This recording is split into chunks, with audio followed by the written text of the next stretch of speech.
ﷺ did until he was able to see the Kaaba. And nowadays you see that the two ways of As-Safa going to Al-Marwa and coming back from Al-Marwa towards As-Safa are made like into a building. This is all inside Al-Masjid. However, that part was originally outside the sacred mosque, and we will understand soon the benefit of being separate from the masjid. But if you're in right now and you happen to join the Jama'ah, you're considered as praying inside the masjid. So these two hills are just walking steps away, especially As-Safa, from Al-Kaaba. What are some of the other conditions of as-sa'i? As-sa'i would require, number one, to perform tawaf before as-sa'i.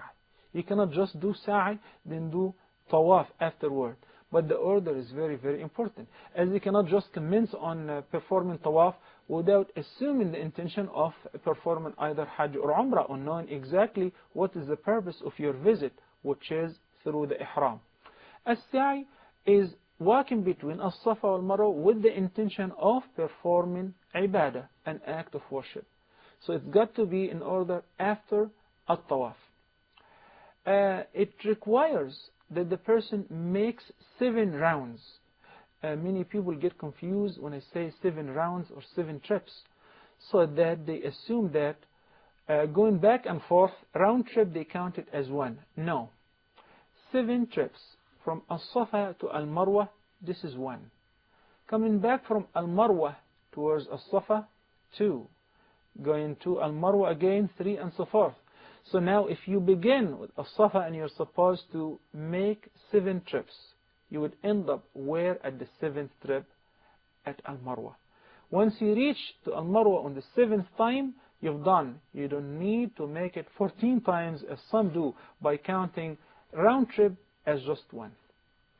What about the issue of tahara, which is required for other acts of worship? Do you have to make wudu to perform a sa'i? Or if you break your wudu, do you have to stop? What is the requirements? You see, I did not mention amongst the requirements of a sa'i at-tahara, because it is not a requirement as the case of performing tawaf. At-tahara is a requirement for the performance of tawaf. But a sa'i, no. And that's why when the Prophet ﷺ noticed that Aisha had her period, may Allah be pleased with her, he said to her that do everything that the Hajj would do except a tawaf. So if a woman had performed tawaf al-ifada, for instance, and all of a sudden she got the period, in this case she may perform sa'i without being worried about at-tahara at all. That's why I said initially that part, these 2 avenues between As-Safa and Marwa, were separate from the masjid.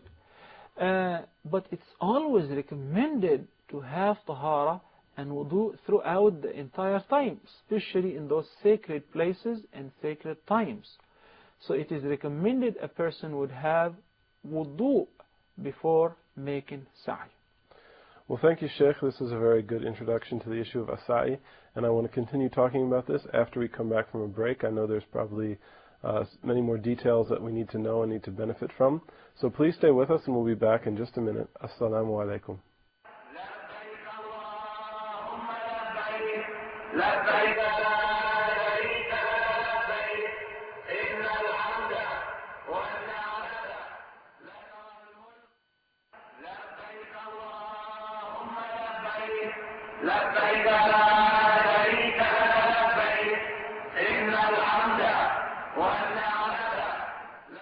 Assalamu alaikum and welcome back. We're talking about as-sa'i.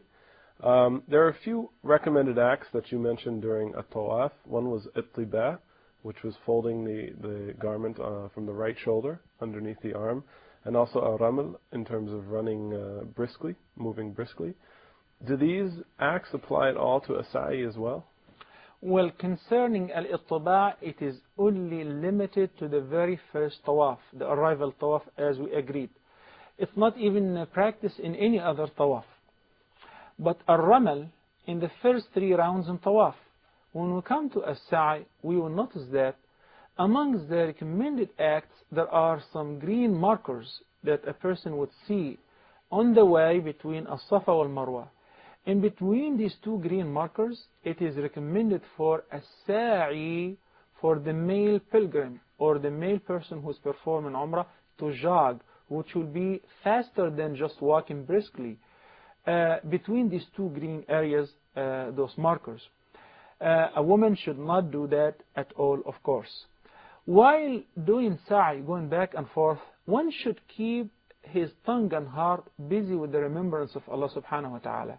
There is no specific dua that's recommended to say or to be recited, but you may recite Quran, you may recite istighfar, or any azkar that you remember. But do not think that there is a specific supplication for each trip.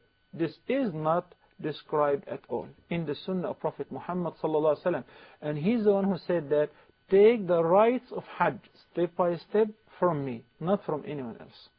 There's also an issue anytime we have these acts of worship that require a good deal of labor or work.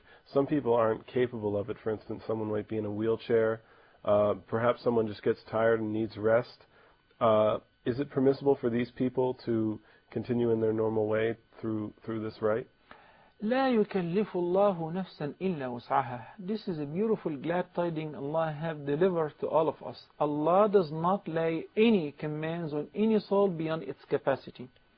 So if a person cannot stand, may sit on a wheelchair, can be carried by others, as long as he goes in the same direction between As-Safa and Marwa. That applies to At-Tawaf too as well. While being healthy, if you feel that you cannot do it anymore, it's very, very crowded, you need to take a break, you may do that. And if you notice that in this beautiful picture, you see the green markers, this is the area where that men should jog in between, back and forth in every single trip, throughout the 7 trips between As-Safa and Marwa. On both sides, you will find that Zamzam water everywhere, cold and regular. So you enjoy sitting, taking a break, drinking from Zamzam water and making supplications after supplications. It is very, very enjoyable indeed. Keep in mind that in the same place, Hajar used to walk in between the two hills, but it was not paved, it was not air conditioned, there was no marble on the floor, there were no fans and shade, it was desert, pebbles and stones. But she trusted Allah the Almighty. So while you perform in sa'i, reflect upon those beautiful practices of the righteous people and focus on one thing: how to be a better servant of Allah the Almighty. Well, as we've done for some of the other components of this program, we have a short video dealing with some of the misconceptions or the problems in the way that a sa'i is performed. So, inshallah, we'll go to that now. And Sheikh, if you could just comment and kind of direct us to the issues at hand. As we see here, somebody have raised his right hand and apparently he's pointing, that's another person, he's pointing towards the Kaaba or basically the black stone. We have to differentiate now. There is another case here where we see women jogging, and we stated that women should not jog or do ramal at all. Also, we see some men uncovering their right shoulder. They assume that they're still in a state of al-tiba'. Now, those mistakes should be avoided. Once a person starts his sa'i, should cover his shoulders. A woman should not jog in between the two green markers. Only men. And if a man is taking his wife, daughter, or a lady with him, he may jog, then he would wait for her so that she doesn't have to run to catch up with him at all. As we've seen that those who are raising their hands, this is a very common practice, that a person would just raise his hand towards the Kaaba, the same practice they would do before the black stone. This is wrong. The Prophet ﷺ stood on As-Safa and he made the supplications not pointing towards the Kaaba, rather just facing the Kaaba. Sheikh, once we finish with this rite in Hajj, this pillar of Hajj, as-sa'i, where does that leave us? And is there any difference at this stage in terms of which type of Hajj that you've made the intention to do? Exactly, it depends. So for instance, if a person came to perform Hajj with the intention of making Umrah and Hajj, Hajj al-Tamattu', so now this person is ready to exit the state of Ihram, simply after finishing